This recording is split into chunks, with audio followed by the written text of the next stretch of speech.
Average 500 seeds. Are you a family of rabbits? Well,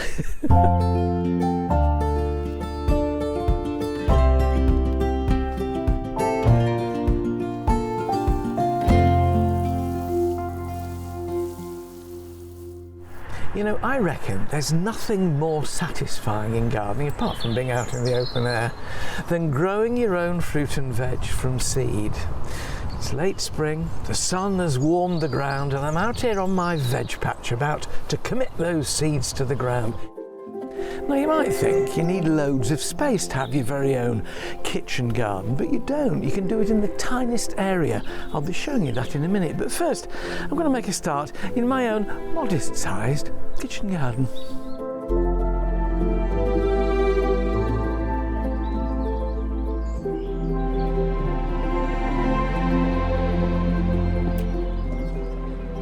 It's a patch in the corner of my garden, and it consists of 3 reasonable sized raised beds.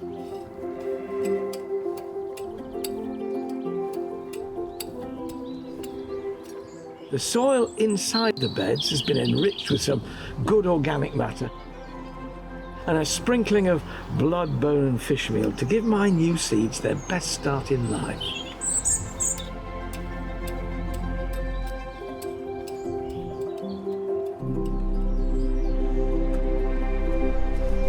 Choosing what to sow can be a minefield. I mean, there are so many packets that mountain high and different varieties. What do you want to grow? What do you want to eat? And that's what it boils down to. Don't think you've got to grow absolutely everything. Work out what you love eating, what the family likes eating, and grow them. And don't sow them all at once on one day. Successional sowing, short rows every 2 or 3 weeks, will give you cropping right the way through the year, rather than for that fortnight in July when you're away on holiday. Here I'm going to put in things like carrots. This one here is called flyaway. Deters carrot fly. Now, carrot fly lays its eggs on the roots and it makes little maggoty holes. So if you know in your area that you've got carrot fly, or even if you don't, it's worth growing a variety like this. Just as with flower seed packets, vegetable seed packets have the dream on the front and the reality on the back. Here's that mini encyclopedia that tells you when to sow, how far apart the rows need to be, how thickly to sow them within the row. It's all on there. Now, one thing to make you smile here, top left, average 500 seeds. Are you a family of rabbits? Well, so thinly, there will be plenty of seeds in there to give you a good feast of carrots this coming year.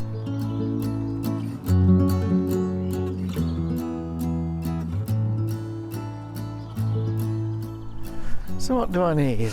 A little piece of cane bamboo in a minute, and right now a garden line. You can use 2 bits of cane for this stout twine if you want. I've had this old garden line for donkey's years and I really rather like it. So you take the end which has got no twine on it, push it in where you want to mark your row, right the way down, then unwind, and then when you get to this end, if you take that several times around there, and that wants to be really tight on the ground, you then need your bit of bamboo cane to flick, keeping my foot off where the row is, and then alongside the taut line just flick out a tiny furrow. Err on the side of shallowness rather than too deep. Just run your watering can along the drill.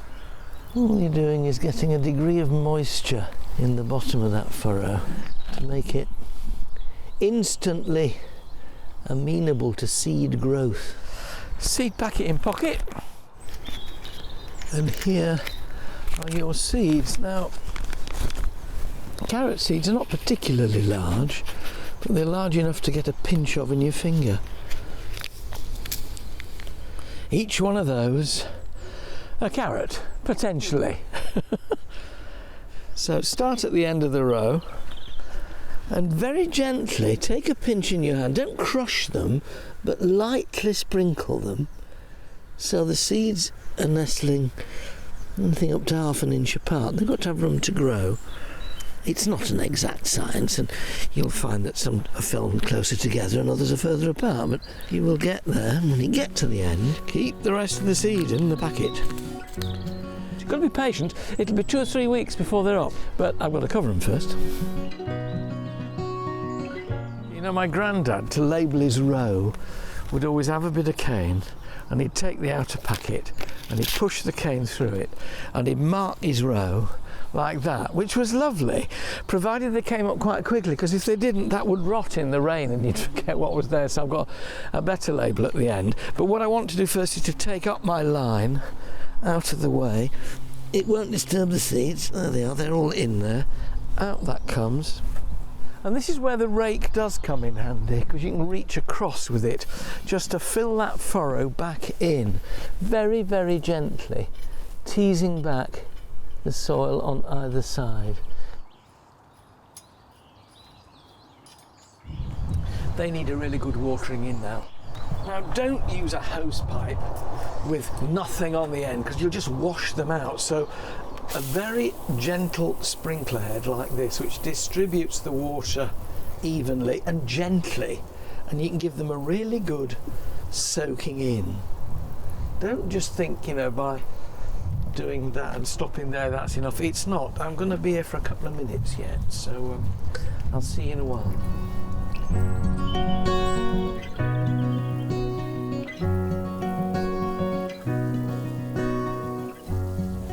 Last thing to do, label the row, and 2 to 3 weeks time we should see a little forest of green seedlings coming through. If you're really short of space, all you've got is a balcony or a small patio, a unit like this, a little raised bed, is offering you an opportunity to grow your own food. Not Brussels sprouts and cabbages, because you won't get many in here, but when it comes to salads, you really can be almost self-sufficient through the summer. I'm going to sow in here lettuce, all year round, one of my favourite varieties. It's got a nice sort of squishy heart. Mizuna, these lovely spiky leaves, very tangy. Mesclun, similar, it's a seed mix here. And rocket, very tangy, very fiery, but I do like a bit of rocket. All those 4 are going in here. What I've got in here already is peat-free multi-purpose compost. You can see the depth, it's really quite good. Now, I wouldn't really want to sow direct into what you might call ordinary multi-purpose compost, so I'm going to top this with seed compost, because this is gentler, to give them a gentler start in life, and as soon as they start to grow, their roots will go down into that multi-purpose, which has got that much more nutrition in it, and keep them going. Gently firmed, not hammered down, but just with your fingers, and then you're ready to sow. I don't need a line here. What I do need is a little bit of cane, because instead of taking out the furrows with the cane like that, in a situation like this, you can press the cane into the surface. Isn't that magic? There you are. You've got a drill, a furrow with very little effort. If I space them about 15 centimetres, 6 inches apart, I'm making sure that when the plants start to grow, they've got room to spread sideways. You know, you can't do them all hugger-mugger. But the easiest thing then is to put your labels in, show what you're going to sow, just lightly pinching them, spreading them relatively thinly across the bottom of that drill, putting the spare ones back in the packet. And then, instead of using the rake, here you can use your fingers and just lightly pinch back the compost. It feels lovely and damp and warm.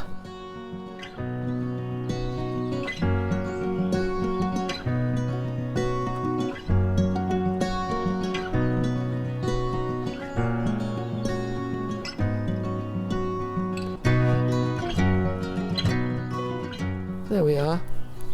All done, just like the veg patch. That needs a really good watering now, and these, being salad crops, will germinate more rapidly than the things I'm sowing over there, not least because this will end up being slightly warmer than the soil. Lovely moment, isn't it?